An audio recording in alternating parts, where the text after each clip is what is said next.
Now there's going to be two of you. Somebody's an attention whore. Right? Which one? Oh, which, can I? Yeah. Do you want me to take one off or leave both on? Oh, okay. There you go. We can't hear you because your mic's. But your mic is me. What is going on, everybody? What is going on? What is going on? Here we are. What, episode 5? Here we are, 5 weeks in a row, man. Yeah. Hey. Yeah. It's like a thing. Thing Yeah. now. This is episode 5 of. And do you know, Rachel, that your mic is muted? Okay. I just want to make sure that you know. What's going on, everybody? Concentration. Oh, okay. I got you. Leave a comment.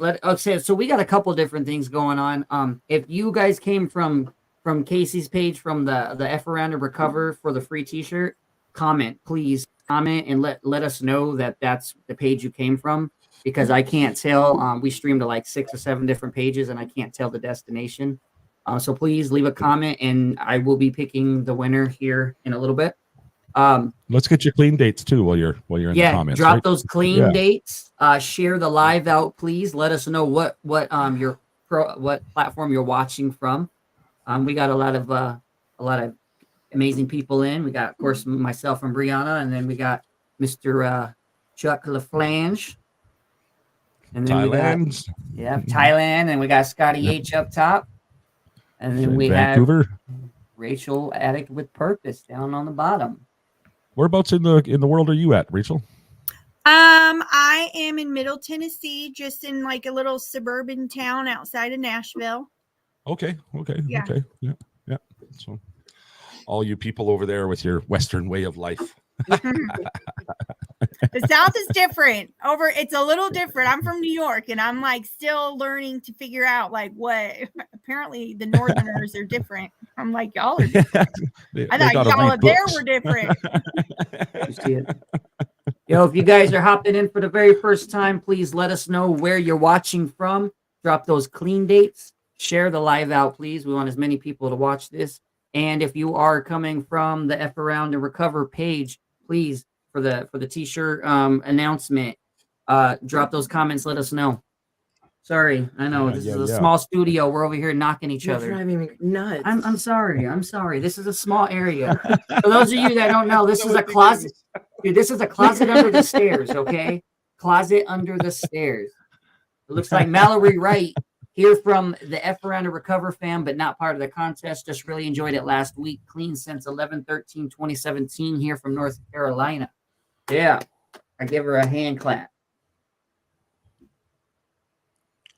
Is everybody else coming in smooth? Is it just me freezing up? You're good. Are we good? And everybody just froze up. I'm just wondering. It's probably my connection because it's like that. But Yeah. What is going on? I see people hopping in here in a few minutes. We will get started. Until then, I'm sorry. Jesus, she's gonna make me on live TV. Let's see. Brianna Cooper here from the F Around and Recover fam, 2 local to Casey. Yeah, and Casey's in Ohio, so she's in Ohio. Rich Volkman, Germantown, Wisconsin, 12/17/2006. Give him a hand clap for that. Yeah. Oh, there you go. Yeah, Rachel will be back on. Is Scotty on a delay? Probably. I can't hear you, Scotty. Yeah. Nope, can't hear you. I was wondering why there was no sound coming from him. Yeah, you can always count on sound from Scott. That's for sure. I think you got it there. Say something. Nope. Hello. Hey, there you are. There you are. Yeah. There you go. You could just had it. No. Now you just. No. I was about to say. Yeah. I don't know sign language, but I know if you end every sentence like this, you look like you know what you're talking about. I'm can you let me see if I can tag Mob Van in here. Yeah. Where's Swag today? Swag, I don't know where he is. All right, I tagged Ma Van. If you're on here, I don't know if you are Ma Van. Please comment. Let us know that you're on. I did. We just did tag you on the comment. I'm gonna sound like a broken record again. If you are just joining us, please leave a comment. Let us know where you're watching from. Drop those clean dates. Share out the live. And if you're coming from the F Around and Recover page, please let us know. All right, let me add Rachel back to the stream. There we go. Sorry. Rachel. I pressed the wrong button. Wrong X. My bad. Welcome back. I gave up on this. Sorry. Okay. Wrong All X. right. If I had a nickel for every time I said wrong X. Yeah. Yo, Casey, I almost said that out loud. My bad. Oh, that's what's up. A couple more. How is the live stream going for you, Rachel? I'm gonna try to log into my Google account one more time, and then if it doesn't do it, I don't know. Oh, it's doing something different now. All right. Well. Okay. Wrong X. Well, That's not different. I want to run this. Hold on. She's back on. I want to run this intro. All right. Here in a second. Screen this to your audience. Just bear with us, guys. We're just dealing with a couple technical difficulties. Yay. But we are definitely excited for today. Today's going to be a bittersweet episode. I guess I'll go ahead and you want me to just jump into it? Just do the thing, man. Do the thing. Do Is the Ma Van thing. in yet? I don't know. Ma Van, if you are in here, please comment. Please let me know. That way I'm going to text her. I just feel like if we can wait a minute or two for her to be on before you do that thing, that would be. Just tagged her again too. Yeah. But she told me she was going to be on. Somebody talk, please. And really good news. So, hey. It's going to stream this to my device, my audience right now. What's the title? Can we do that real quick? Sorry. Just BlakAsh Radio. Yeah, BlakAsh That's what Radio. I thought. I didn't want to put something wrong. I mean, just with a K, no C, because that's weird. But yeah, so yeah. Okay. I was gonna say ASH, not two S's. So I'm just using the banner at the bottom. Pretty sure I put a C in there, but oh yeah. The black is with a K, definitely with a K. So. Well, I'll tell you what. The first time I went to listen to Jared's podcast, to the Blacklist, I couldn't find it for the life of me, so I ended up listening to a whole show about the Blacklist, the show. But I really like that. Yeah, he messaged now I me. watch it every Thursday night. He was like, "Man, I just spent an hour watching this." Pretty good show. If you could, again, I'm just going to repeat this a couple more times. If you are just tuning in with us, please do us a couple favors. Please share the live out. Comment. Let us know which platform that you're watching from. We're streaming to multiple platforms. Let us know your clean date. And if you are part of the FRN and Recover page in the contest, please let us know. Let's see. Rich Volkman says, "How are you guys doing tonight?" We are blessed, Rich. We are here. Oh, you need to plug it in. I don't know. Oh, Scotty. Something's wrong with Scotty. Listen, we're just running with everything. We got tonight. Rachel, and now Scotty's gone. Right, Chuck? I don't know. My phone's dying. We're just having technical difficulties. Hey, you know just what? a production mess. No, eh? it's not even that. You know what it is? I'll tell you what it is. What I love you, Earl, but you're probably fucking with us right now. Can you hear me? I can hear you, Scotty, but we can't see I you. can hear you. You definitely hear you, not see you. Sorry. Oh, there we go. Let's see. Ruth Hovdebo. I'm sorry if I pronounced your last name wrong. Sober Day 11/6/22. Right back. You hear that? Ruth's sober date is 11/6/22. These guys and Miranda is 11/4/22. Yeah. Some November's in the house. Eh? November is in the house. Yeah. Now I have a question. Yeah. Everybody coming from F Around and Recover, do they have to be here when you pick the winner? Yeah, but I already know who the winner is. I already know who it is. But what does that like? That doesn't answer the question. Because they had to be here. They had to because per the rules, they had to be live. They had to be on stream with us. That's why. Yeah, so yes, you do. Okay. See, that answers the question. Telling people you know who the winner is. I told Casey that we're gonna pick it like 15 minutes in, just because that's fair. I want to. Yeah, it's fair. I don't want to make everybody put up with wait. us for a little. Right. Yeah. I do want them to see a couple things before I announce it. So.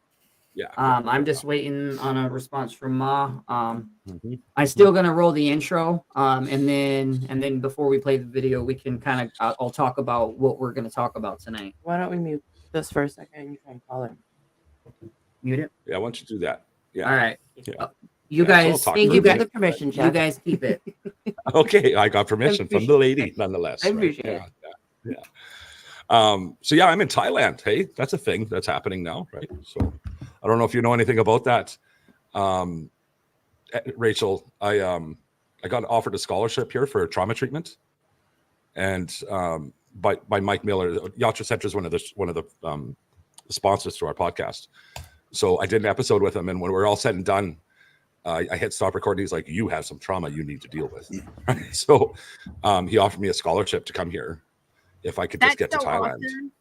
Yeah, I Right? saw you in the group, one of the group chats we're in, and you're like, "Yeah, I'm gonna go do this weird yoga in Thailand," and I'm like, "Okay, you are like living everybody's dream right now." That's so I really rad. am. I really am. Yeah. 14 months ago, I was homeless. Yeah, Right? Like straight homeless, living the horrible life, and then like now, like I'm looking at the Adamant Sea right now as we talk. I've like the healing insane. process I've been through here. That's 3 different types of therapy: yoga, tai chi, mindfulness, meditation. Like it's just been crazy. And then it's like, well, I'm here. Why go home? So I just booked like a one-way ticket. She's getting on right and now. I live here Send now. it. Like I So live that's here. it. That's home. Yeah, little that's bit. home now, right? Is So the food good? oh my god, the food is way more expensive to eat unhealthy here. Yeah. Right? Like it's like at home, of course, processed foods they don't even exist here. If you want Yeah. processed Mhm. foods, it's going to cost you a fortune at the supermarket, right? That's insane. You eat like a champ. It's just amazing. Let's see. I got another. I don't mean to cut you off. I got another sober date. Okay. Just in case recovery organization. Clean date 9/9/10, but have the same birthday as Casey's. Clean date 5/7. That's what I was saying earlier, Casey. Okay, I don't know what you're saying there, but congratulations. Yeah. All right, Ma Van is on. Thank you, All Ma, right. for All right. hopping So we on. can do the thing. Yeah, we're gonna roll an intro real quick, which is different than our normal intro, and then we'll hop into it. So give me 1 second, guys. Okay.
Dude, watching that, like my heart was racing.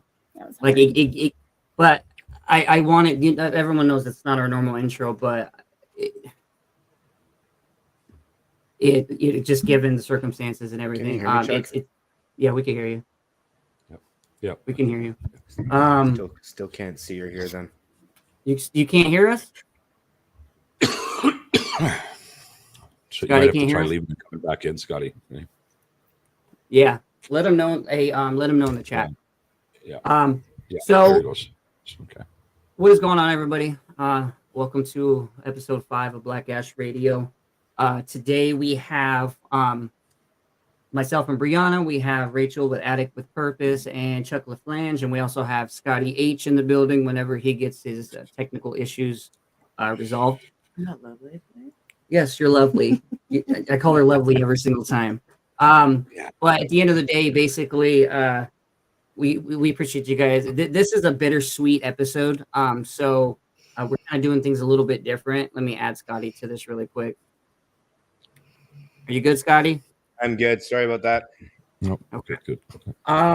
So today's episode is going to be a tribute to Earl Van. And Earl was he is a very, very, very special person to the recovery community. He started Hope on Deck in Delaware, and was very, very involved in community and just helping with the homeless and whatnot. And so unfortunately he did pass away the other day, and Earl and his mom, Ma Van, who is in this chat, they were supposed to be on the podcast in a couple weeks, and we just want to honor him in this episode and talk about a couple things on it. But before we jump into it, I just want to play a tribute video that we made, and that way, and then we'll hop into it today. And sorry if I'm a little jumbled today, just given it's a lot, but I'll let you know. I might cry, I might be a baby, I might be a bitch. So, just to let you know, because I watched this video. I watched this video 50 times, and I've teared up every single time. All right. So pretty much, So are we doing have a bunch for? of volunteers here today. We're gonna. I have a shed all the way completely full of donations. We have everybody sorting through men's, jeans, women's, getting everything together. Today we're gonna be doing some outreach work. We're gonna go down to Wilmington, Delaware.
And we are back.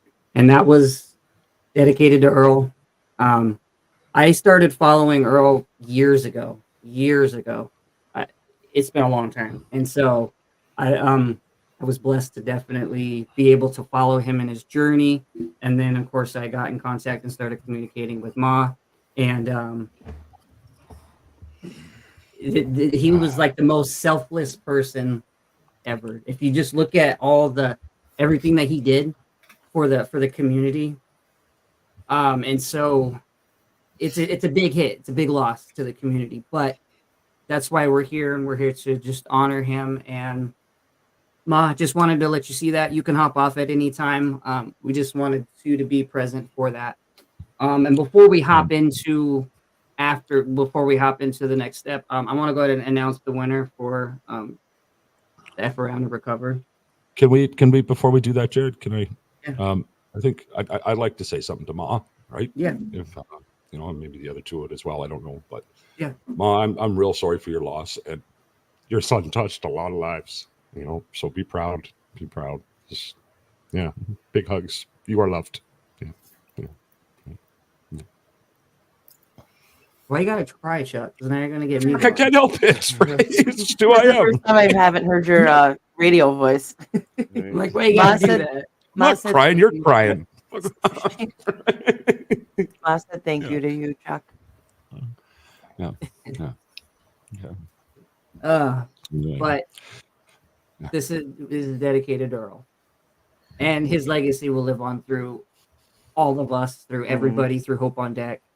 Through every life that man touched, right? Like, and there's no way to quantify how much good that guy has done. How many people he's touched, and how much good has come of his life. So, yeah. Sorry, I didn't. After the video, I hopped on so quick. I didn't want to do this because then I'm gonna cry. I'm not crying. You're crying. I'm not crying. You're crying. But if you guys have Hope on Deck isn't gone. It's gonna keep going. So if anybody that's in here doesn't support that page, please go to Facebook, go support the page, go find follow Ma Van, and they're still gonna do some some amazing things in the community. Awesome. Yeah. Does any of you guys want to say anything before we move on? No? Scotty, Rachel. Yeah, well, I followed Earl when he very first came out and started doing stuff. We've had conversations, and just to see the growth and the evolving from when he was, I can't remember if he was going to Hawaii way back in the day or where it was, but to see it all evolve into what it became, and to watch the honest journey of what it's like to be a person in recovery, this just hits so home to so many things, and it's so emotional. I love that you guys are just super real and showing emotions, because we get to do that today in recovery. Right.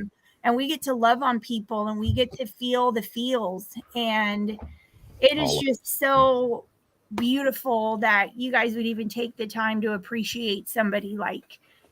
None of us know what others think about us, and what our impact would be or legacy would be.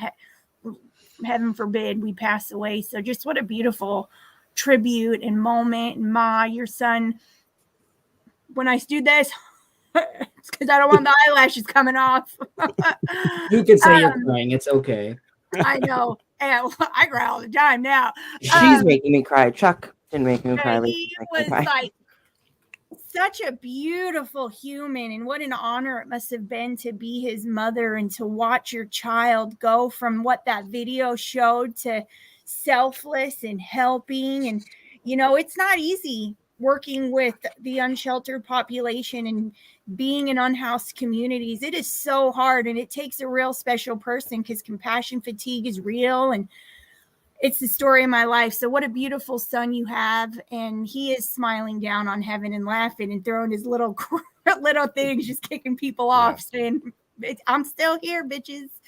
And that's why I was laughing earlier with all the technical issues before you hopped on, Ma. I was like, Earl's probably fucking with us. You got to have some fun with it. Yeah. And I think not it's important to remember that nothing's taken away from this man's impact in the recovery community because of this loss, and that if anything, his recovery stands for what's important for us to recognize is that every single day that we're out here in this war of life, it is a battle every single day, and we've got to stay 100% committed and vigilant to the recovery we are committed to, because it is a life and death battle, right? Yeah, it is. It is. Yeah. There's only 2 outcomes and everything. Wow. Right. Rachel, Ma said that she appreciates your words too. Yeah. Anyway, where do we go from here, guys? Because that's a lot. It is a lot. Yeah, Well, there's a lot. There is believe it or not, there is more to digest out of this. But I do want to appreciate Casey's people that came around from F Around to Recover. I do want to appreciate them for coming over. I just want to let them know the Casey ran a contest earlier today, and so we were going to announce the winner here. So before we move on, so today's winner is. Hold on, I tell you, I just got to make sure I got the Rich Volkman. You are the winner. Rich Volkman. Give it to us, Chuck. Calm down. Come on down. Price is right. Tell Rich to reach out to Casey in your voice. Rich, you're the. I can't do it. No, there's pressure. There's pressure, right? Yeah. Congratulations, Rich. You've won one T-shirt from the F Round of Recovery platform. Please get in touch with Casey. Please get in touch with Casey. Right there. That's all I got. I'm sorry. There you go. I had one job. Right. One job. Just like last week, how my job was the video, and I put the wrong video run the right in. video. Yeah. Really. Come on. Let's set I put the wrong intro in. Okay. Yeah. We're like introducing people that aren't on the show. It was horrible. It was. Oh my God. For him. Yeah. So let me go through some comments real quick. Yeah, do that. I need to go back. There's a lot of people. Monica Lopez, I'm sorry for your loss. Sending prayers your way at this difficult time. You touched many lives. Tina's in here. She's been in here every single week since we've started. Hi, Tina. So, is that your friend from Canada? Tina. Yes. Yes. Hi, Tina. Yeah. What's up, girl? Fellow Canuck. What's that? Canada. All right, James. Somebody want to read this? I got this. Yeah, sure. Okay. James Thevedin says, I hope I got that right, James. Thank you for jumping in. Recovery is possible. You just got to want it. I started using it when I was 17. It got clean when I was 20 after I lost my mom to cancer. I went into a long-term treatment center and changed my life, introduced me to the steps, into the rooms, and to service work. I'm over 2 years clean and plan to keep going. I've seen many people pass away due to overdose. People I was close with. I believe in everyone who wants it. Thank you, James. Thank you very much. There's some correlation with my story there too. I got clean when my father passed of cancer, 14 months ago now. So yeah. Right. Now I have a quick question. It's kind of on topic, but off topic. Do any of you guys have survivor's guilt? All the time. I made a post about it all the time. Yeah. I have does it happen as you hear people have passed, or is it just like a constant feeling that you have? If I'll speak to that real quick if you don't mind, Scott, and sure. Just because it's something that very much applies to my situation right now. So just before I left Canada, I stopped back in Regina for a couple of days, which is where all my chaos happened, right? And I connected with a couple of people, like really risky behavior for somebody with a year clean. But I connected with some of the people that I used to be involved with. And I had to leave one behind specifically, a friend of mine that we call Jess, because that's her handle as a sex worker. And I was watching her grind from this sober lens for the first time in my life of she had to get up, hustle enough to place an ad on, whatever website. So she could be, so she should get it. She get her fix for the day. And it was just like, I'm watching her climb a mountain to get her mountain climbing gear to start her day every single day. And I left to come here to Paradise and to heal and all that stuff. And it was really hard for me to do. Yeah. Right. So I think survivor's guilt. Here's the thing about guilt and shame. Shame is that's a boot on your neck. Guilt, though, is a motivator. And guilt can make you do some really cool things. And I have to take this mindset that if I just take that guilt and continue to try and help people and then try and make a difference, that's all we can do with it, right? Scotty, go ahead if you got something you want to throw in on it. This is crazy because I've been clean now for 6 years, but I've been in and out and off the life for years and years and years. And I go back to Victoria to visit my daughter all the time. And every time I'm there, I see people that I know and I haven't been in that addiction community in 17 years. And to see the people that are there that I used to be friends with and really close with, it's crushing and it's heartbreaking. I don't necessarily know of survivor's guilt specifically, but I have this like almost like this deep resonating like guilt about that I can't help more people. And though I try to help as many people as I can, it's like there are still a few people. I have an ex-girlfriend that's in Kelowna that I wish to God I could just go and kidnap and take her and I'd be so, if she were to call me, I would be there and I would be there to help her. And yeah, for a bit of it, for the first couple of years, I felt really guilty about getting the opportunities that I got and the spiritual awakening that I had that I wish other people had as well.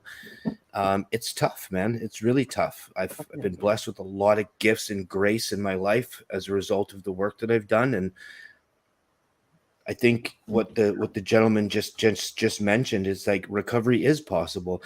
And it's possible for everybody who's willing to work for it. But at the same time, you and I were talking earlier, Chuck, it's like those opportunities just aren't available for everybody. There are not enough resources available out there to help everybody if they wanted to get clean right now. There's jail cells for everybody, but there's no detox beds and treatment beds. And that's what's the hardest thing about being in the position that I'm in, right? Yeah, right. Yeah. Rachel, what do you got on survivor's guilt? Yeah, she looks like she's got to say something.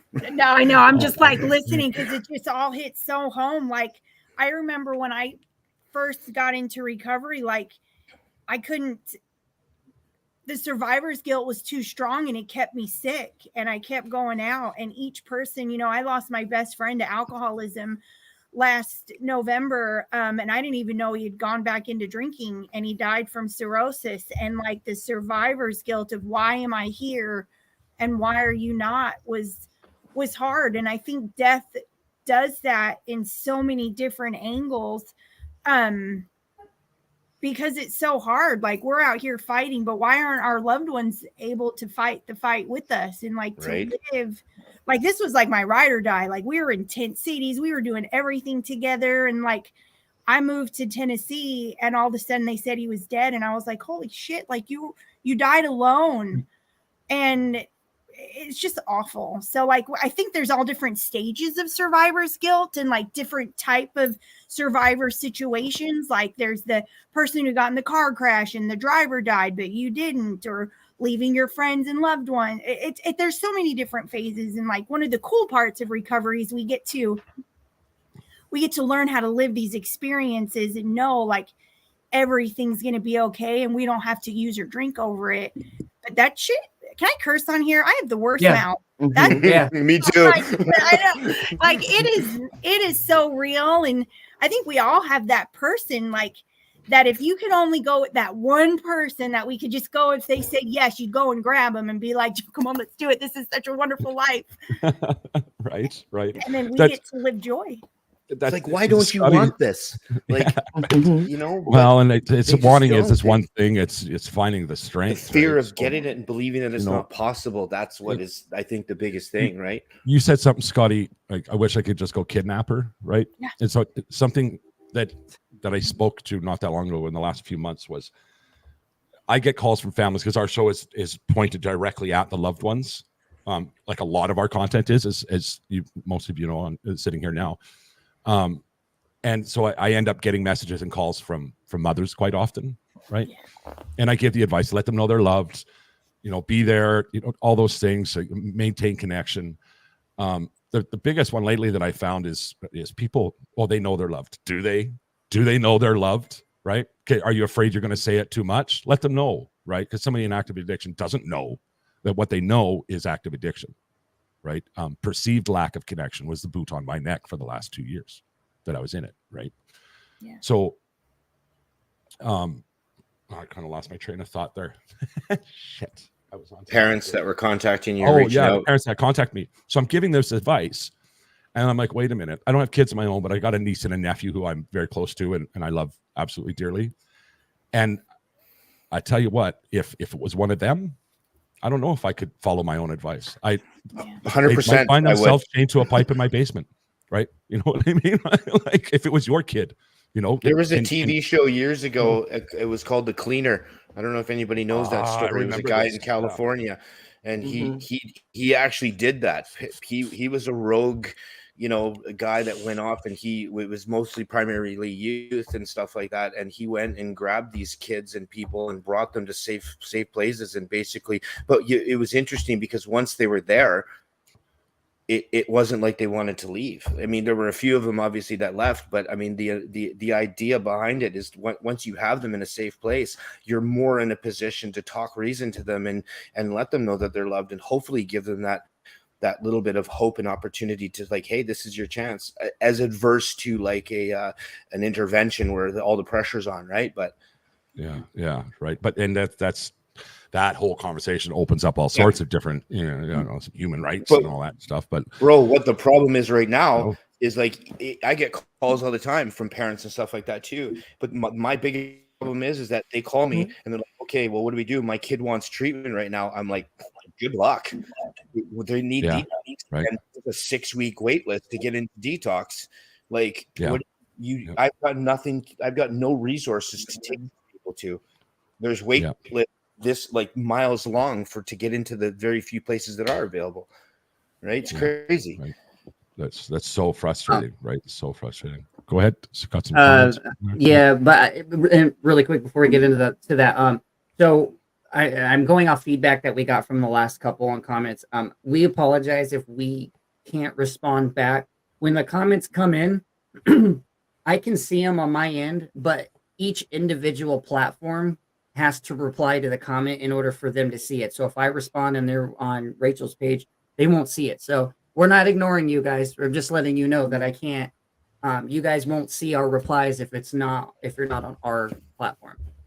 Yeah. So I just want people to know that we do see you guys. We appreciate you guys coming in. All right. So Mallory Wright said, I used with my mom and she passed in the throes of alcoholism. I didn't get clean until years later. I dealt with survivor's guilt for a long time. Yeah, that's a tough one. Yeah, right. What I always say to people, like in situations like that, is that we have a gift. We've been graced with a blessing of life, and to live in honor of the memory, and to take the breaths of sobriety that they never got to take, and to live your life in that light of grace that you've been given, and represent something. And that's been always my platform with everybody that I work with, is like, you've been given such a grace of blessing of life. Do something with it. Stand for something greater. And I say, my God gave me the opportunity to stand for something the day that he redeemed me. And my message is possibility for every person struggling out there. And any person who dies in your life is an opportunity for you to live in their honor, right? Like, there's so much possibility for people out there who have those opportunities given to them, right? And it sucks, but it's a tough one. We got a double comment from Ma Van, so I'm gonna put up both. Oh yeah, she's royalty right now. They need to be shown and told addicts feel unworthy of love, so they don't need to be. So they do need to be reminded. They don't love themselves. You need to love them enough for both of you. Well said, Ma. Well said. Powerful. Yeah, right. Yeah. Right. So, Ma, I hope you can stick around for the entire thing. There's an outgoing message that we do that I hope you get to see. Someone could read this comment. I got it. Oh, go ahead. Oh, okay. Melissa Elkins Durham. I became a recovery coach to help everyone that I can. I am also a part of a team. We flood the country.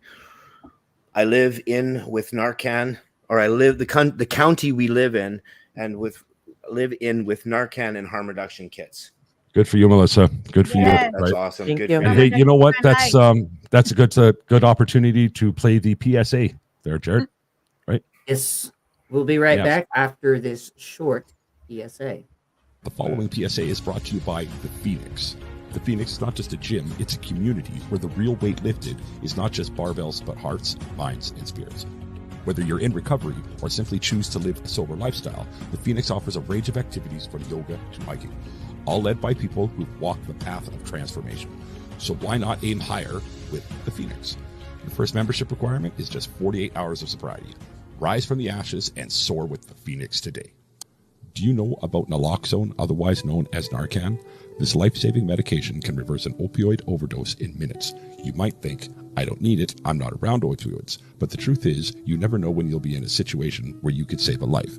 It's easy to use, and in many places offer it for free or at a low cost. So let's be prepared and look out for each other. Remember, you might not plan on being around opioid use, but you never know when it will be around you, and you could save the life of somebody that loves and is loved. I'm Chuck LaFlange with the Ashes to Awesome podcast, and remember, you are loved. All right.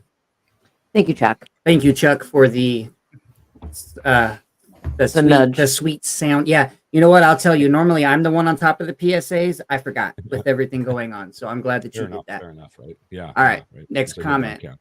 Somebody else can. Oh wait, hold on. We already did this one. Mallory. One job, Mallory. Jared. Pull This it is- together, man. Rachel, go ahead and read this one. For Miss Mallory, even when people said the words, I often didn't believe that I was loved when in active addiction. And I think that's like the truest statement any person that lives in active addiction can say. Because like, how do you believe somebody loves you? Like, if you're anything like me, I was a piece of crap, right? Like, I needed to get high. You're and it buffering didn't your matter. language. Aw. Yeah, I know. Well, and I said yesterday to my boss, I was like, okay, I'm not going to curse after January, but I'm going to start today. Like, you can't start tomorrow, and I'm already failing. But you can't feel love for yourself, and when you're doing all those things just to survive in an ugly world, like. Right. You can't be, I mean, maybe you can. There could be people putting a needle in their arm or hitting a piece of foil saying, I love myself. I mean, it could happen. No judgment here, In the right? moment, Maybe you're that Certainly person, not my experience, right? but it has not been mine. Yeah. There's something we say. I have it on the back of our merch that says everybody deserves to be seen, to be heard, to be loved, and to feel lovable. Yeah. And that feeling lovable is the hardest one to accomplish, Yeah. and arguably the most important. Right. Yeah. Like, that's a tough thing to do. Right. And, Yeah. Yeah. You know, And even in recovery, it's hard because again, you don't have your go-to, coping mechanism, right. and you're having to wrestle with all the things that you've done and all the things you're thinking and all that shit. Right. Your self-worth is like way down here, right? Yeah. Right. Yeah. Going back to what this last comment, I want to kind of chime in because I think it's important. Is like the only way that you loved me is if you were contributing to my addiction. And like I projected a barrier and a wall up from everybody who loved me if they weren't co-signing my shit or enabling me to do more. And like, oh, you don't love me because you're not going to let me go get high, or you're not giving me alcohol or whatever, like, or not, you're not giving me money, and while I'm lying through my teeth to get money, right? Like, and that was just my projection, because it manifested from a place of lack of self-worth and self-loathing. So I needed to cast out a blanket of you don't love me in order to facilitate the mentality I was in. Right. Mom spoke to that very thing, Scott, when she did the weekend ramble with us before last, why she chose the words "you are loved" to say to me. Right. And why that's such an integral part of everything we do now. When you're having those erratic conversations with the person in your life that's in active addiction, and you say, I love you, they can say shit like that. They can say, oh, you don't love me, you're not going to give me money, or you don't. Yeah. But when you say you are loved, it's a bigger, broader statement. It's you know what I mean? Right. It's everybody loves you. Pull it together, please. Right. It's right. And those words, do we have a bunch of stuff on deck, or can I tell the you are loved story? Right. We got a lot of comments, but let's get into the comments. And then we can hop back onto that. Okay. Yeah. Just all right. Brianna's gonna read this one. This one's especially long. I'm gonna squint and read it. She's gonna squint and read it. Why is it blue over there? It's because you have to read it from here. I can't read it from there. You can't read it. Brianna, just read the goddamn comment. You got one job. See. I need you to focus. This is happening right now. Okay. It said, look at me. I'm like, Monica Lopez says, I just want to share that I'm an addict in recovery. Sadly, I used on and off for about 26 years of my life. But by the grace of God, I'm glad to say that I'm going on 5 years of sobriety. Congratulations, Monica. Whoop, whoop. Yeah. I absolutely love being where I am today. I'm thankful and feel blessed. I pray for anyone else that is going through drug addiction or any hard time in their life. Remember, you're never alone, and we're all in this together. God loves you, and you're never too lost to overcome anything. Well said, Monica. Well said. Nope. Well said. I was like, It my doesn't name's matter. Monica, but you were talking about her. So this one is gonna follow up. Narcissist much? Yes, sir. Ma Van was responding to Mallory, saying that she, because they you know did, what? Mallory. I'm sorry. Mallory said I couldn't fathom anyone loving me the way I was, and Ma Van said, but they did. Yes, They they did. did. True Yes. story. True story. Right. We've all got someone out there who's loving on us, whether or not we choose to believe that or choose to believe that we deserve it. That's the difference, right? So, One of my favorite things about being in the rooms of recovery is when I go to cakes and see families Yeah. come to cakes.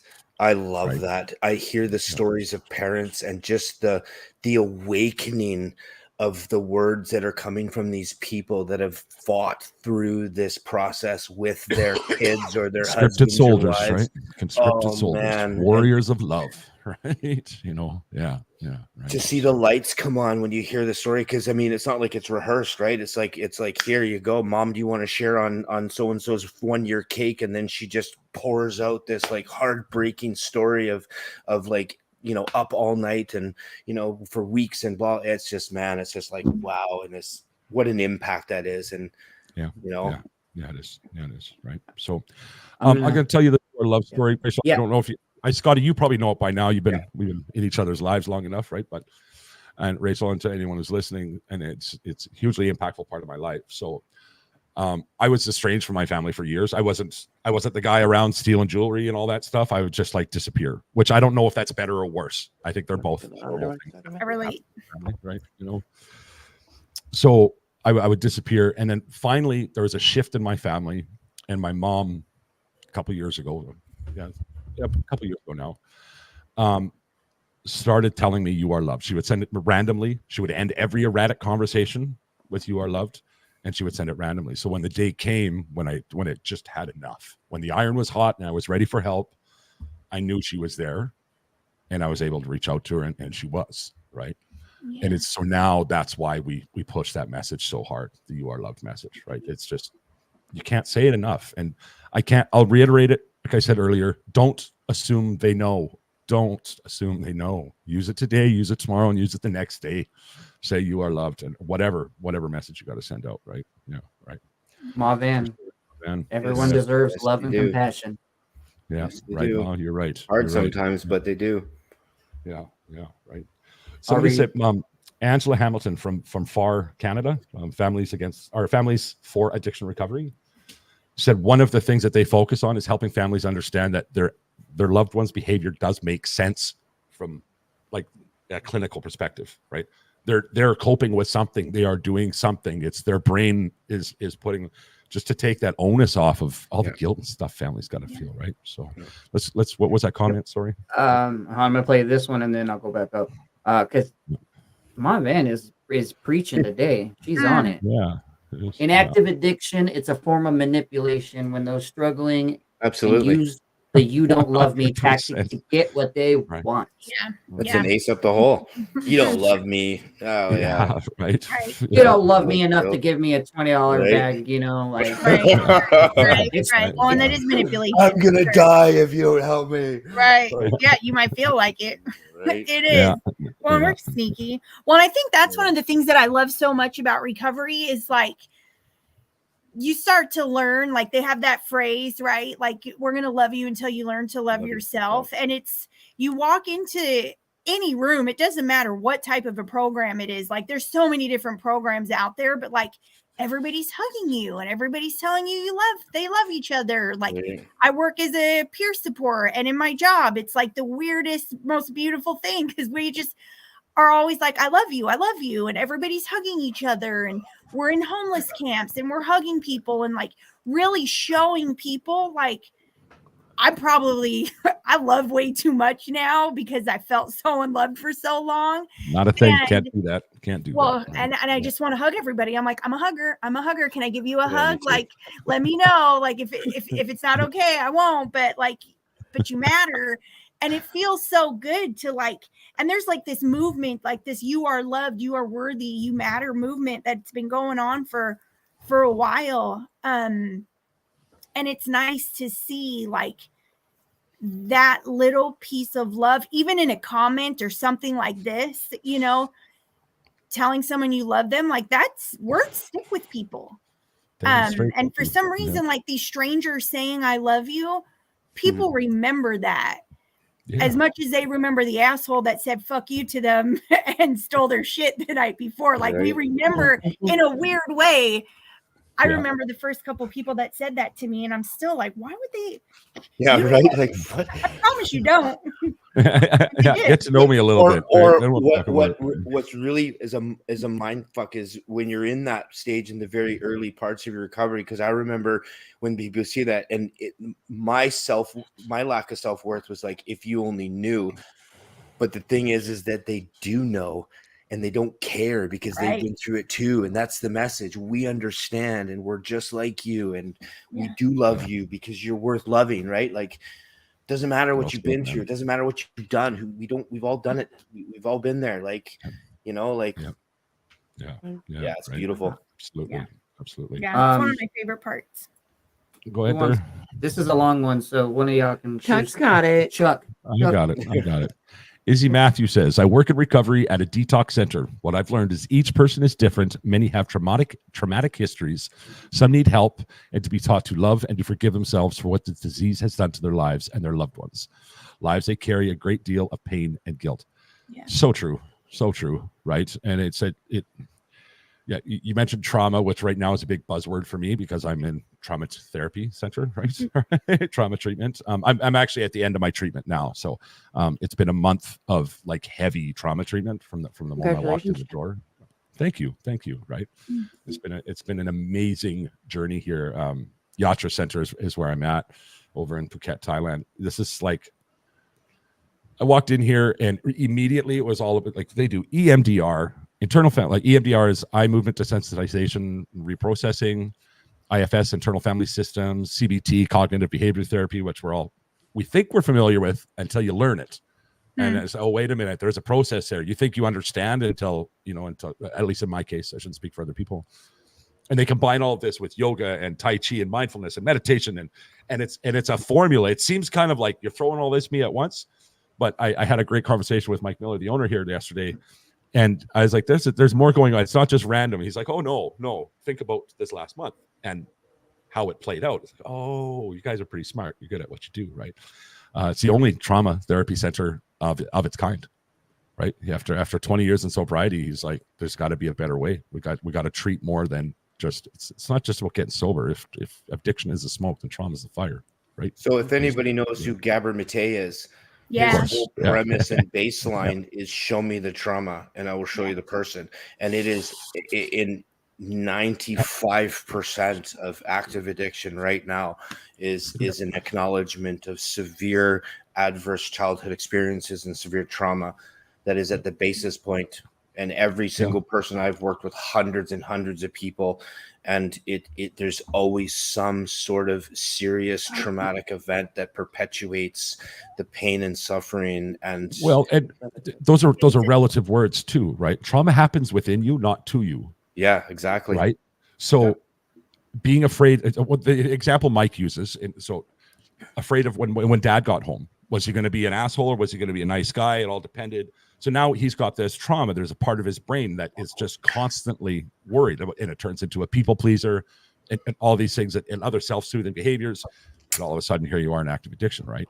So it's relative. To a 6-year-old, a traumatic event could be mom favoring my brother, right? But that doesn't sound like a big deal. Well, that was 30 years ago, but it's been rolling. It's been snowballing in my head for 30 years, right? Yeah. So yeah, it is a big traumatic event, right? If you look at it that way, and it's not, people. I think that was a huge part of my recovery was, working through all of that and just learning the behaviors that started, when I was young. Yeah. And it's like Coping mechanisms. Yeah. I recognize it a lot in my own kids, and Mhm. it's helped me work on how I react, how I respond, helping them work through emotions, talking to them, when I kind of notice certain things, because I don't want them to be more prone to addiction, because these No. bad things are happening to them when they're younger, when there's nobody there to help them process it, or nobody there explaining stuff to them. Like you said, Chuck, like, to an adult, when you're older, you're like, whatever. But as a kid, that stuff is, traumatic. They're learning. Huge. Their brains are developing. They're learning to process stuff. And if Yeah. we're not there to help them, they're doing that on their own. It's a core beliefs like I don't matter. Yeah. I'm not loved. Yeah. I'm not those things, right? And that, right? And that'll open up this whole internal family system saying, oh my God, the things that I've learned here is just, That's right? a I'm huge trauma thing that I informed and I focused feel on like I'm was on overload. Connections. Looking back at my childhood and the stuff that happened to me and the behaviors that started when I was young that showed the signs that I am going to be more prone to addiction if I do pick up a substance. Mhm. Yeah. And it's now, I'm not like I was, a mean asshole before, but I am a lot more compassionate with my kids now and more thorough when things Yeah. happen and stuff like that, and Mhm. it's a lot to unpack in my life, but I don't want them to have to unpack that when they get older. No kidding. Can you imagine it was normal to leave your child cry in the crib not that long ago? It was You advised just left to him in leave the your crib child. outside to get fresh air. Yeah. Or the Right. stroller. You just You left gotta your kid in the stroller outside teach where you them. wanted to. Teach them like they're a fucking puppy. Yeah. It will teach them, right? Like where they're not sentient beings with all sorts of like things going on in their heads already, right? Like it was normal. It was advised. I remember it, right? When my friends started having kids, it was like, oh, you got to let them cry, right? No, right? Oh, I hated that part. I was like, yeah, we're not doing that. You Smother, ever see smother 'em. those Gen Xers that have those meme videos and they talk about all the stuff that Gen Xers survived? Oh yeah, we were Like, feral, right?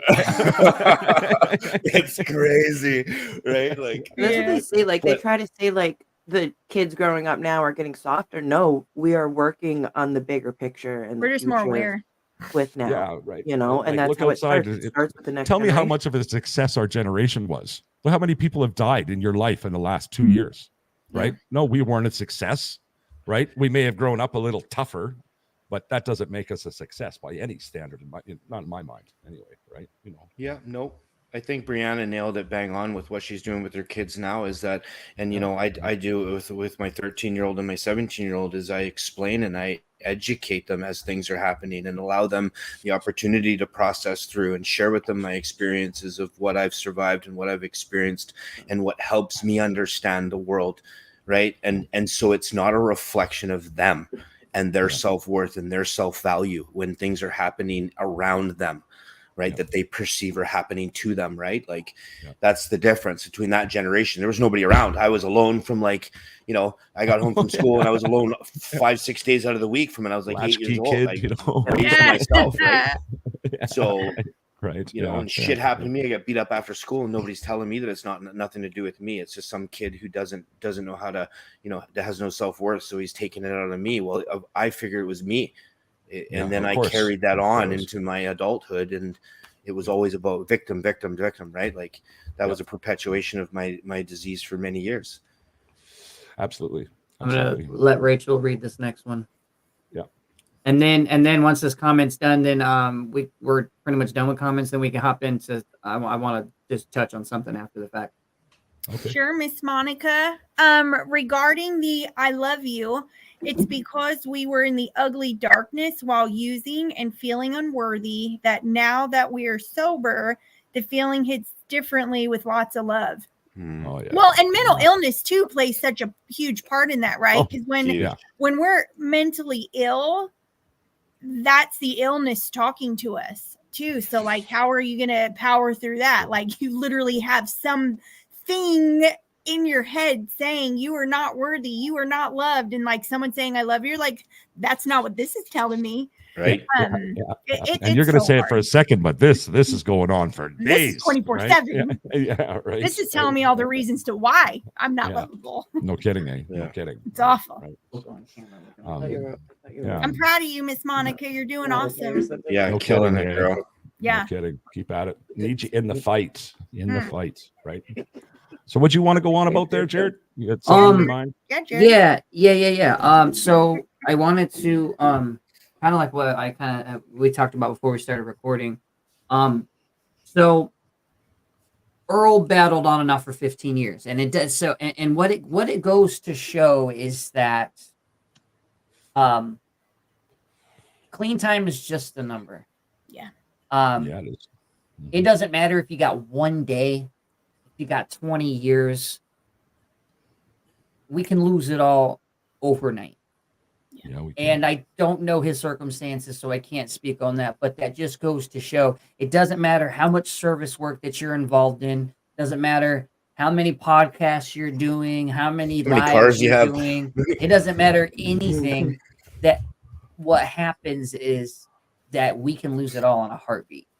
Yeah, we can. And I think it's very, very, very important for people to not be so fixated on counting.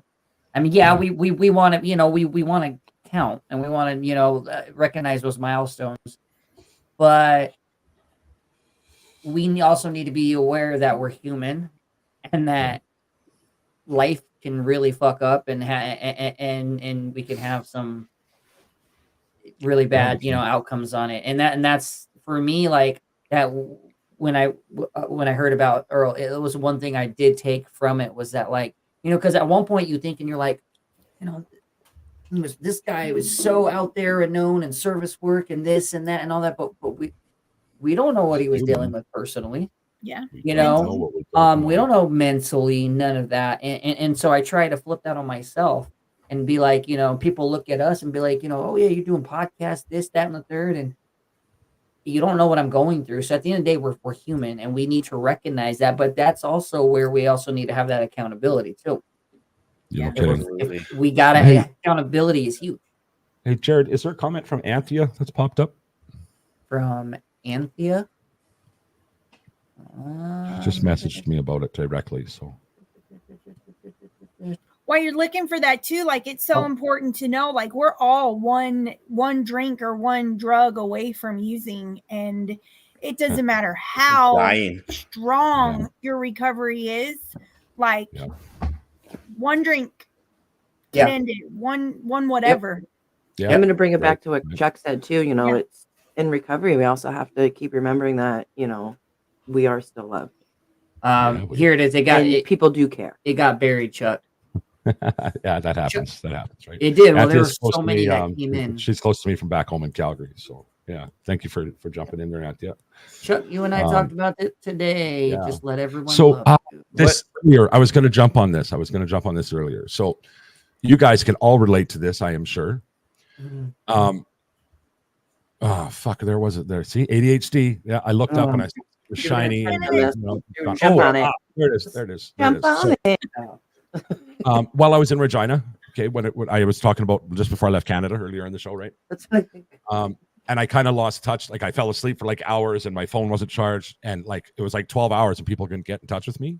And holy shit, like my mom was blowing me up. Lisa, my co-host, Dr. Lisa, was blowing me up. They're like, if you're in relapse, just get back. Like they instantly, their brains went to this place. And when I came back, I was like, hey, everyone fucking chill out, right? Like, and like, oh, I'm sorry. So, no, don't be sorry. Don't be sorry for that. I just went years believing I wasn't lovable and that I wasn't loved, right? So bring it on. Be concerned. Love me. I'm down, right? Like I will never take that for granted again, that you got people in your life that care, right? And it's just, go ahead. It took me years to get to a point where people were worried, right? So it's going to take a long time before that goes away, right? And I will relish in it and let you love me for the rest of time. Amen. I really want to, because this is what's been spinning in my head, is what Ma Van just says. If you're not working on your recovery, absolutely. Ma Van says, if you're not working on your recovery, you're working on your relapse. This is about the most fundamental cornerstone of every person existence in a room of recovery or out there in the world. If you do not have recovery first and foremost as the most prime God in recovery, and if you're not religious, or not spiritual, some sort of higher power or connection, but if you do not have that cornerstone as the mainstay of foundation, you have nothing. It doesn't matter how many, like he said, doesn't matter how many hours of service you're doing or how many donations you're giving out or how many people's lives you do or how many people you work or how your job or your girlfriend or your kids. If you don't keep your focus and the fundamentals of your recovery first and foremost, it's just an unraveling ball of twine that's eventually just going to implode on you. Right. Yeah, you know. That brings me to, sorry, I'm talking a lot, guys. If at any point, just tell me to ST. You always do. So, I know. I just, listen, you cried. You best cried at, in the right? beginning when I told you to shut up. That takes me back to my camera. childhood, like we were talking about earlier, right? Like, no, I'm just kidding. Bully. Yeah, Jared, bully. Anyway, I love you. Now you see what I deal with. there's a point in our recoveries where we get to this metaphoric fence. And this was just pointed out to me the other day and articulated in just this way. For the first X amount of time, I'm going to say for my first year, because this is a recent kind of realization for me, we nod and smile a lot, right? Oh, I know. When you say things like, if you're not working on your recovery, you're working on your relapse. Oh, I know. But do you? Right? And you get to this fence where it becomes about the recovery and not the addiction anymore. Yeah. And you start understanding all of this. Values. Stay in your values, stay in rhythm. As soon as you go out of rhythm, it's a straight shot to relapse, right? So do what you say what you do, don't lie, help people, do these things. Accountable. And I sat there and nodded and smiled for a year, and then all of a sudden it all makes sense, right? All of these things that are coming to light now, and these little gems that you hear from the rooms and from everywhere else. Nod and smile, I know, but no, you don't, right? It's until you do, and then you're like, oh shit, right? So that's, yeah. You spend enough times in the rooms, and I point this out a lot, especially to newcomers. It's like you listen to the things that people say about why they ended up failing or going back out, and it's always the exact same thing. Thousands of people that I've heard this over the years that I've been in rooms. It's they stop doing the work, they stop staying connected, they stop praying in the morning times, they stop being grateful. It's the same 4 or 5 things interchanged, and it's all around the recovery aspect and the foundation of what's kept them and got them clean and sober in the first place, that they stop doing like this. I got this. Yeah. And you never get it. It's like being a diabetic. You're going to be taking insulin, which is your recovery, every single day for the rest of your life. And it's got to be that kind of mentality that you're never going to get this. It's never going to change. It's the essence of step 1, right? The full surrender, right? Being Rachel, aware and going back to the basics. Yeah.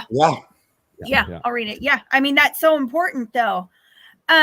Ma says mental health plays a part. If something goes bad, those in recovery sometimes forget the healthy ways to deal with their issues, using as a temporary fix to feel better. And I love that, because muscle memory, right? Like our whole entire world is based off of memory. Like how we read is because we've memorized a word. And so when these things, like we go into these moments where something triggers us, our brains just go back to what we remember how to do. There's a neural pathway built right in for that. Like, neuropsychology. You know, like I remember just recently, I had this really stressful situation happening, and like I'm sitting at my table totally visioning drinking a beer, and I haven't drank in years, but I was so damn stressed. It was like I was drinking a fake beer for relief, and it was like, holy cow, dude, this shit is still super real, because I don't drink at all. But it's memory, and we just do what we know. How often, very, very long for any of time us here that used intravenously, how often do you find yourself thumbing a vein? Yeah. Right. And I find myself doing it now, right? Like quite often. And it's like, oh man, like, but that's how close you are. That's how close you are at any given time. Right. So every time I catch myself thumbing a vein, I have to really go back to my recovery and and start thinking about that, because fuck, if you don't, right? Like I just laugh at stuff like that now. Like Right. Yeah. and not that, thumb in a vein is small, but that's how memory works. And it's like, you're used to those responses. So when these things, I don't remember exactly what that comment had said, but like when we go into these traumatic situations, we go back to what we know. So it's replacing, those memories and telling ourselves, right? Like, oh wait, why am I don't do that anymore. What are you doing? Stop rolling the pipe over here. Like, we gotta quit. Why did I even go there? Yeah, right. But Right. Yeah. that's the beautiful part too, is like being aware so we can retrain our brain to go into a different process. Just like this comment right here: uncover, discover, recover. Yes. Yep. That's I that. like that. That I like fell that. right in line with exactly what you're saying. Thanks, Philip, for that. Yeah. That acronym. A good one for sure. That right? it's an important thing that I often share with a lot of people that I work with, is that the neuropsychology of it, and it helps them understand how much more important it is to become more disciplined in their routines of what they're doing for their recovery, because there is a deeply entrenched neural pathway that's related to event reaction, right? That shit is hardwired in, literally hardwired, right? in. And it's programmed. It's like, and we have to re-brainwash ourselves to new patterns of behavior. And eventually it does. I mean, it does over years become, easier. And, and we're not automatically just choosing those response mechanisms anymore, because you're in a different state of mind and mentality, and your behavior mechanisms are different for your environment, right? Absolutely. Stuff that doesn't get talked about enough. Ooh, Izzy. Yeah, Chuck, I got this one. Chuck. Thanks again, Izzy. Dual diagnosis, mental illness and addiction recovery treatment makes a vast difference. When I went to rehab, it was dual diagnosis or focus on trauma and learning to cope and how to balance my emotions made the difference. I've been sober 7 months. Congratulations. Just celebrated the Serene 7 on the 6th. I couldn't have done it without the focus during my treatment. Good for you, Izzy. Good for you. Keep it up. Good job, Need you to Izzy. fight, right? Absolutely. And so in my mind, mental health and addiction, we still use those as two separate terms. Society's getting better at that, but in my mind, addiction and mental health are the same thing, and I think for most of us we can agree on that now. And I think the numbers are 90%, right? Concurrent disorder. At some point, we're just going to stop even defining them as two different things, right? At some point, it's going to be just mental health, right? I hope. I maybe for someday in the future it'll get to that point, because it's just they're the same thing. Right at the end of the day. Absolutely. Right? Yeah, they are. So Travis Ball says, what's the opinion of mental aspect towards addiction and the assessment process in getting help? Sorry, what was that again? What is the opinion of mental aspect towards addiction and the assessment process in getting help? Maybe mental health. I'm trying to, hey Travis, if you're still in here, if you want to drop another comment to elaborate on that. Yeah. Lest we bastardize what you're trying to say or ask. Yeah, exactly. Let me see. Rachel says, or Rebecca, I apologize. Amen. I was just thinking that this afternoon. Mental health and addiction correlation. Yeah. Huge perpetuating factor. Right. Yeah. Thanks for that, Rebecca. Yeah. Yeah. I know some Halversons from Calgary, actually. Maybe you're speaking to kind of trying to understand what he was saying there. I mean, when I was managing director of a treatment center here in Abbotsford a few years back, and part of our intake process and our assessment was, diagnosing and getting an upfront idea and understanding of existing mental health diagnoses, and even in discussions with clients undiagnosed, just having general conversations and being able to assess where they're at and what they need to be able to provide them with the right amount of resources, which are extremely scarce at best for even the best equipped facilities. There's only a few of them in the entire Lower Mainland that are actually equipped, technically staffed for, mental health and psychology-ish patients. So yeah, for our American friends, when Scotty talks about Lower Mainland, he's talking about Lower Mainland, BC, in Canada. Our Vancouver downtown east side is our Skid Row, right? Epicenter, North America. It is. I Yeah. think it's one of the worst spots, or most highly densely populated with people that are suffering in North America. Actually, downtown. It's Population of over 12,000 people just in that are identified. what's that? A few as, miles? A few miles with there? no, like we're talking like 4 city blocks, Yeah. probably Right. 10 a cities. square It's crazy. kilometer in total. Like Wow, it's that's nuts. crazy. Crazy. Vancouver. Yeah, Yeah. it's nuts. Yeah, Yeah. downtown Yeah, east side. It's something else. Yeah. It's something else. Like I was there 20 years ago and it changed my life, and things have gotten much, much worse since Yeah, then. 20 years later. Right. Scary. Yeah, right. Yeah. With the Well, arrival Chuck, of fentanyl and meth on the scene, right? Oh. So, Yeah, Chuck, you were talking earlier about the climate and the reason why the population exploded. I mean, I'll go back to like in the mid 80s when Riverview Hospital shut down, and they basically kicked out 8,000 mental health patients, and they all fluctuated. The graph of the chart goes up with the population of the downtown east side correlates with the kicking out of all those people. But over that time of population, about 5,000 or 6,000 people more have gravitated to that because of because of the weather systems here. It's such a much more milder, right? And they don't get bothered down there. It's a gong show. They get to do whatever the hell they want to do, and they don't get bothered at all. And that's a very well-known thing for them, that they go down there and they just do what they want to do and live how they want to live, and they don't get very bothered. Right? Open air drug markets. It's It crazy. shows how the issues of addiction, how many more people are living on the streets and stuff, has gone. Almost 20 years ago, I lived in San Francisco. Oh. And what they would do is they would have the clinics and the homeless shelters and stuff like that in one district inside San Francisco, like one little borough. And every couple of years, they would move that so they could fix that area back up. And they just kept moving the addicts around the city. Gentrification, Yeah. They can't do that anymore. yeah. They No. can't do it. It's gotten so out of control that they can't. Yeah. Right.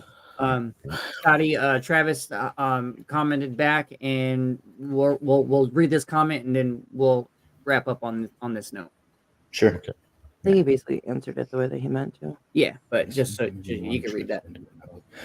So Travis Ball, assessment as in when one checks in to get help. There is a numbering system to get a bed. You miss, you lose out. In my life with a loved one, her mental state drove her drug use.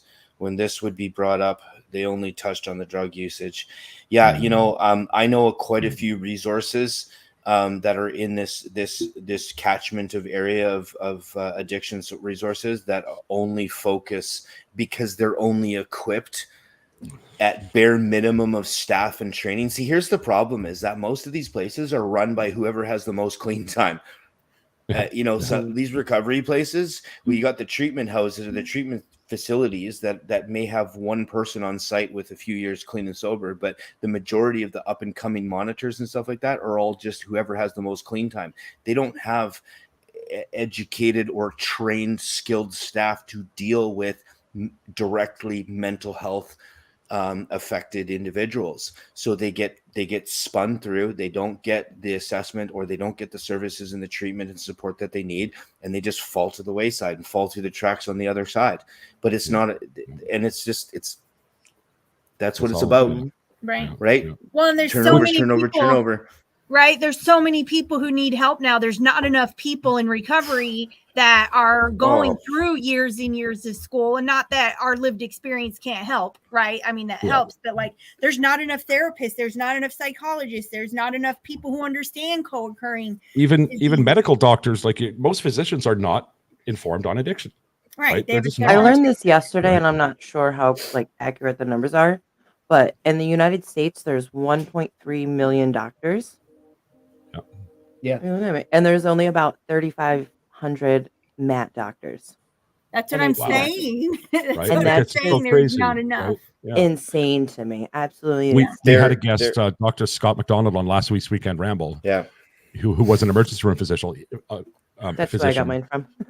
who went into addiction medicine, and is now one of the major focuses he has is on teaching this next generation of physicians that you all have to be addiction informed. You all have to be, right? And hopefully that spins off into some more math as well, and whatever works, right? Because it's crazy. We had a doctor from San Francisco on yesterday. We recorded with him, and his name's Taylor Nichols, and we're gonna try and get him one of these Fridays, to come on here. But he was raised with complete absence.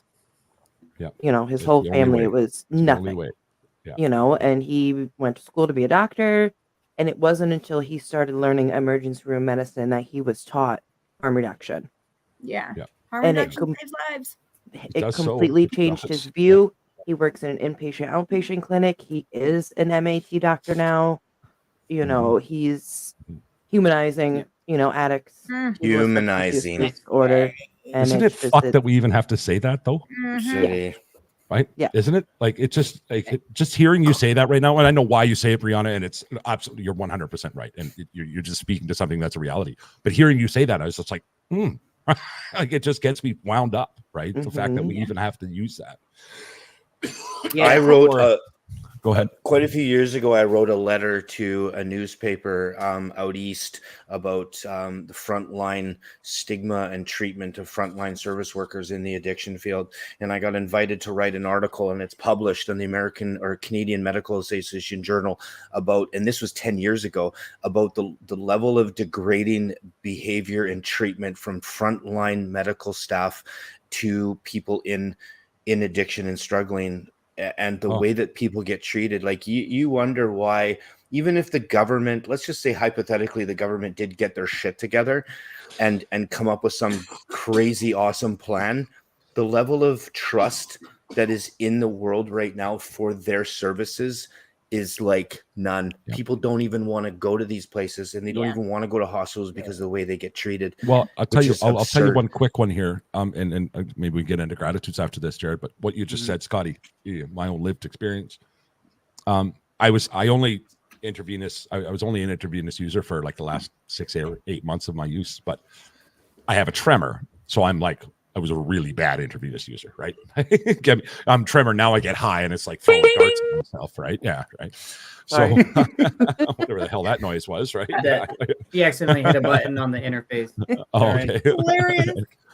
Great timing, though. Bad. Great timing. Because that pretty much like that described it, right? It's like Anyway, so I get this abscess, and I go to the emergency room in Regina, and the triage nurse. When is the last time, like yelling, like when's the last time you injected methamphetamine? I'm like, are you fucking kidding me right now? Like the entire waiting room full could hear her, and it was humiliating and degrading and awful. An hour and a half later, I moved finally into emergency, and whatever, emergency rooms are packed, right? But so I'm finally there. I haven't been given any antibiotics, any painkillers. The pain is doubling every half an hour, right? Like even getting there, I could feel every pebble in the road. Like as we were driving, it was just like, it was horrible. When I do get back there, they put me in the secure room. It's a jail cell inside the emergency room. And they go to close the door. I'm like, no, don't do that. Right. Like, I know what that does. No way. Like, you're not locking me in here. I'm not acting erratic. I'm acting very calm. And I'm a pretty normal looking white guy. So I can only imagine. So I'm more stigmatized. Somebody that's used to being stigmatized or hyper aware of that, how awful that would be for them, right? It was just like I ended up leaving without treatment. It's how that ended, right? I knew it, whatever. I ended up getting some antibiotics from a buddy or whatever, and going that route. But it was outside of the violence, the most traumatizing thing I've ever been through. Yeah. Right. And right. Me So too. I can only imagine for somebody else with that. And Ma Van said that. She said professionals treating those struggling like that are trash, disgusting, and unprofessional. Happens all the time. And it does. I kind of empathize with them too. I kind of do. You don't get to that. You're not born like that. You know what We're I mean? so Like, manipulative how much, when we are in the middle of a struggle. Yeah. Yeah, I'm sure right. it's Like, something so that how many We're the people have worst been in to that deal with. emergency room with that and play Demanding, the game and yelling, drug-seeking screaming, behavior like, and oh, yeah. all that shit, Yeah. right? So I Terrible. kind of empathize. At the same time, find a way, compassion, Be better. fatigue, right? Like Yeah. just get better. that's all they at had it to or do get was out give of you a it, script for right? antibiotics and send you on your way. Right. We didn't have to Really, lock in that's all room. they had to do Yeah. because that's all I Yeah. did. Is I went to somebody that Stupid. was looking for They didn't crack. have a Lancet. I went They over didn't have there to do and any got of some that. antibiotics and continued on about my day, right? That's Yeah. how that ended. But And that's another way, you could have died. being stigmatized like that. You know, you could have passed away from it. Right. Yeah. Yeah. So we're gonna. Do we want to get into daily gratitudes then? Yeah. Yeah. Before we hit the wrap up, and we're gonna wrap up. We're gonna go into daily gratitudes. But before that, I just wanted to say on the harm reduction topic, we're live every Friday night, 9 p.m. Eastern time. Next week, our topic is harm reduction. We're gonna have Jamie Tall on, and so if you just so on the harm reduction side, if you guys enjoyed tonight, tune in next week. And now we are going, and now we're going to go into the daily gratitudes. While we do this, you know what? Let's do drop comments too, what you guys are grateful for as well. But Absolutely. Just that way they're in there. That way people that go on the replay can look at it and they can get some 100% some thankful. So well, who wants to start? Let's start off with our guests first and ladies first, of course. So if you want to go first, Rachel. And then if there's any comments with gratitudes, we'll read those, and we'll go to Scotty. Comments with gratitudes, read those, and then go through it. Hey, does it make sense? Okay. Thank you, Chad. Yeah. I have so much to be grateful. Am I doing just one thing or just rambling them all? I could just spit them out today. Whatever comes to you. Yeah. Well, you can only be grateful for 3 things, Rachel. Yeah. Stop well, it. And I have so many, you know, like I just celebrated my 6th belly button birthday sober. You know, I'm 6.5 months into my journey, and that was amazing. I went to my work party today, the Christmas party, and I was not drunk, and I danced and had fun and sang sober, and I don't regret that. You know, I'm a present mother in my kid's life today. I just got my kid her driver's license, and my hard work paid for her car insurance. You know, like big blessings. And now I get to teach her what it's like from being the non-present mom to you get to go to work and have good grades and pay for your car and have nice things. And I'm going to have another sober holiday this year. And I bought gifts. Gifts are ones that I bought, not that I came up on. You know, there's so much for me to be grateful for. And just my relationship with God, my higher power that shows me every day that I am loved and that I do matter. And I can get through hard things because I got the best person there on my side guiding me and holding my hand. Like I'm never alone. And I'm grateful for all of those and this podcast. It was fun to be on. Thank you guys. Thank you for coming on. You got any comments with gratitudes? Nothing. Nothing. Scotty, you're up. Scotty H. You know, Rachel took it right out of my mouth. Cabinet opening. I thought it was doing it on its own. When I wake up, man, I'm grateful for breath. I'm grateful for life. I'm grateful for my relationship with God 100%. You know, one of the things that I emphasize is that I'm unbelievably grateful for the opportunity and the ability to choose today.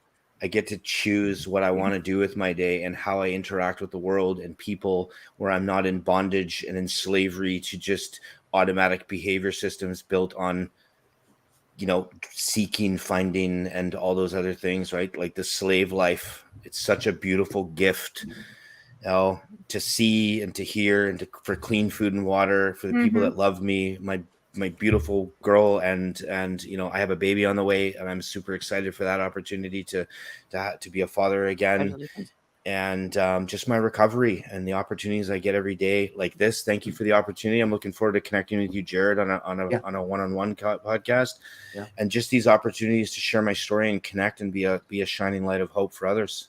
It's a like just every single day. It's just a gift, and I'm just so grateful for it. Awesome. Got a couple comments. I'm just going to read them because it's faster to read it than it is to put it on. So Ma Van says, grateful that I was blessed that God chose me to be Earl's mom. There's no greater gift. And I truly believe that he truly chose you to be Earl's mother. Right. And I'm 100% that Earl absolutely loved that you were his mother. Izzy Matthews, grateful for my own experience in addiction and recovery and the RA at my rehab that made it his mission to make sure I had proper treatment and appropriate aftercare. He inspired me to become an RA at the detox center I work at. Grateful my experiences are now helping others like me. Nice. Thank you, Izzy. And then Monica Lopez, I'm grateful for my sobriety, my babies, and my husband of 20 years. And every day I feel blessed that my husband and our now in a sober marriage together going on 5 years. Oops, sorry to hit my mic. Most of, I thank God. Yeah. Right. Amen. All right, Brianna, your turn. I'm thankful for the holidays. You know, they've always been stressful, but in addiction they were a lot more stressful, and I wasn't focused on the right stuff. And the past 3 years, I've been able to focus on the holidays and the happiness behind it, and you know, spending time with my kids and being sober and being present. So, Awesome. Yeah. What you got? Mallory Wright says, I'm grateful to have seen just a small part of his story today and to have seen the love you are showering on so many. Thank you, Mallory. Mine's going to be, I am grateful. I might sound like a broken record, but I am grateful that we were able to show people another side of Earl, that we were able to give a tribute to him. Because to some people looking out, you know, that don't know, we're just another addict dying in the street, or you know, and people, we are human beings, and Earl was a human being with a great heart, and so I'm just so grateful that we were able to honor him and show people that he was a human and that he has an amazing heart and his legacy will live on, and that is what I'm grateful for. And we don't have any more comments. Okay. Chuck, what are you grateful for? I'm grateful for lots. Like every day I wake up with this sense of gratitude. I mean, I'm living in paradise. You're in Thailand. I'm right. What do I got to complain about right now? Kissing elephants. Kissing elephants. Yeah, true story. Tiger. Right? Yeah. No, we don't do that anymore. That's they were drugging those things. That was not okay. Right. So we don't ride elephants and we don't cuddle tigers. That's not allowed anymore. Right? Yeah. Yeah. Well, you know, the whole sentient beings thing, you know, anyway. I'm grateful for a month here at Yatra and getting to address traumas that were holding me prisoner in my mind and even in my home for quite a while. I am grateful for my family and my friends and connection, right? I can't enforce that. I can't speak to that enough. I'm grateful for all of you guys for showing up for this. This is like, I love this. I truly look forward to it. The podcast itself sometimes, like the Ash is Awesome, sometimes gets to be work, right? And because there's always lots to do. And with this, though, these conversations, I love these conversations. They just make me happy. So thank you guys for showing up for that. Another great couple guests there, right? You know, and Jared. And just kidding. Thank you. Thank you. I'm grateful to every single person that showed up today. Every comment, every like, all of those things, all of you people that have shared it, please keep doing these things. As you continue to do these things, you're getting us a little bit closer to living our best lives. And that's to keep spreading the message on scale, right? And the message is this. If you're in active addiction right now, today could be the day. Today could be the day that you start a lifelong journey. Reach out to a friend, reach out to a family member, call into Detox, go to a meeting. I don't really care what you got to do. Just get that journey started because it is so much better than the alternative. And if you have a loved one who's suffering an addiction right now, you've just taken the time to listen to our conversation. If you could just take 1 more minute out of your day and text that person, let them know they are loved. Use the words. You are loved. That little glimmer of hope just might be the thing that brings them back.